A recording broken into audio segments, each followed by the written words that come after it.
On August 1, 1973, Caribbean Community and Common Market CARICOM was born out of the Treaty of Chaguaramas. Succeeding CARIFTA, CARICOM was originally signed onto by these four countries.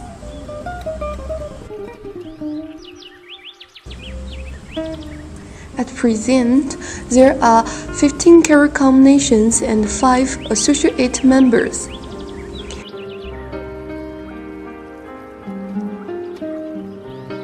In the original treaty, CARICOM's assumption was that the governments would play a big role. It assumed that there would be a division of labor, where one CARICOM country would produce one good, while another CARICOM country would produce another, and then those goods will be shipped between CARICOM countries. In 1989, a decision to revise the treaty was put into motion. In the revised treaty, it is implicitly understood that both the government and the private sector both have a party to play. And it is here that the Caribbean single market and economy emerged.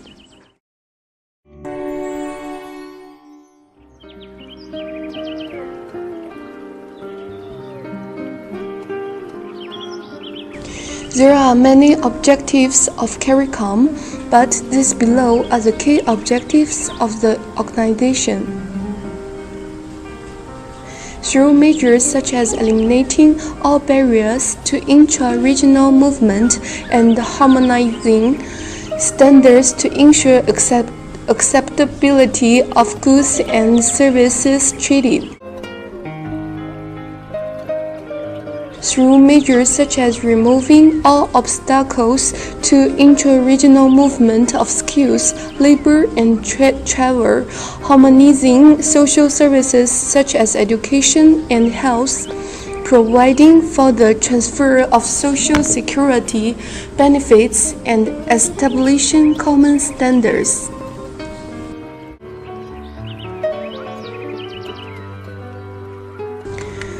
Countries in international negotiations, such as those at the levels of the World Trade Organization and the future free trade area of the Americas. As a result, it led to the increase in the world trade.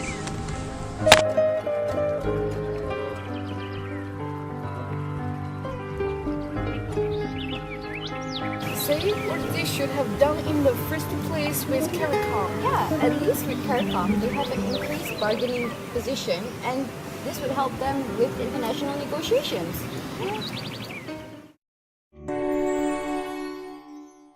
In terms of their functional cooperation, they have been successful in integrating matters such as health, like the elimination of polio among member nations, culture, as can be seen to attract tourists, and education with the implementation of a common examination for all CARICOM nations.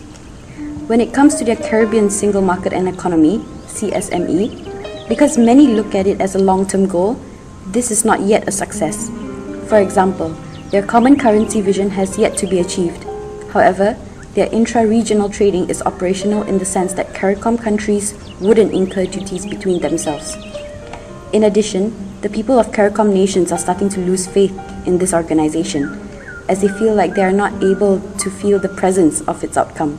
Some parties believe that without important necessary changes, CARICOM might one day just cease to exist.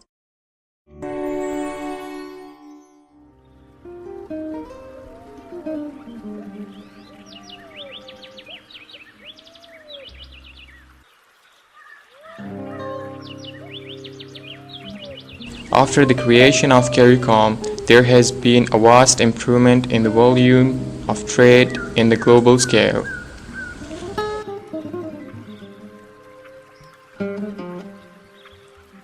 It also led to a much broader and deeper integration than had been possible under the existing treaty, and through the development of economies of scale, to increase the competitiveness of these countries in the global economy.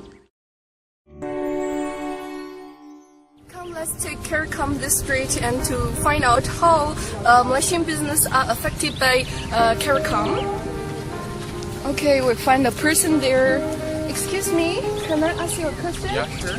Do you know about CARICOM? Sorry, what's CARICOM? It's okay. Thank you for your time.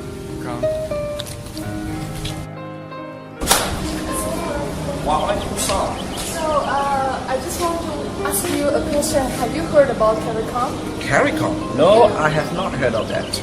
Oh, okay. Thank you. Sure. Assalamualaikum. I want to ask you a question. Do you know about CARICOM? Yeah, I do.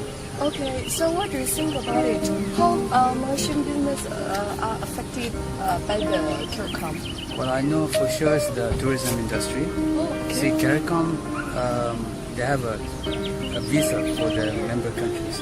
So before the existence of CARICOM, the members of the Caribbean countries had their own separate visas.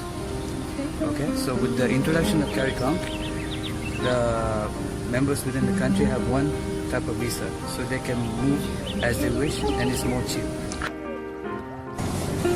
Assalamualaikum. Sorry to disturb you, and I want to ask you a question. Do you know about CARICOM and what Malaysian business are affected by CARICOM? Yeah, I know a bit about CARICOM because I am from the tobacco industry. Yes. We have annual imports from the Caribbean nations, so we actually import cigars from these nations. I think due to the formation of CARICOM, it has been easier for us to bring down products from there. So I think it smoothens our important process. Okay. I think that's a... Okay, thank you for your time. Hold on, please. Excuse me, I want to ask you a question. Do you know about CARICOM and how Malaysian business are affected by CARICOM? Yeah, well, I'm in the halal food production industry, and as of now, Trinidad and Tobago, they have the largest Muslim community in the Caribbean, so we export our food to them. One of the reasons why they prefer our products is because number one, it's halal, and secondly, because our food, our labels, they're mainly in English, so that's a plus point. However, with the CARICOM doesn't have customs union, so our problem right now is that when we export to them, we pay duties to when our products are when our products go into one country, we pay a duty, and then when those goods get shipped to a different CARICOM nation, we incur duties again. So that's one problem for us, but because growing industry is slow, but it is growing. So, yeah. Okay, thank you.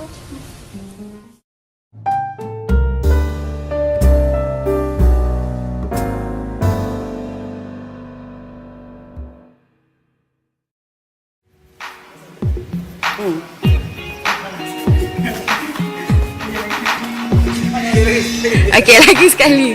Bigger bargaining power and Well, I know about the tourism industry.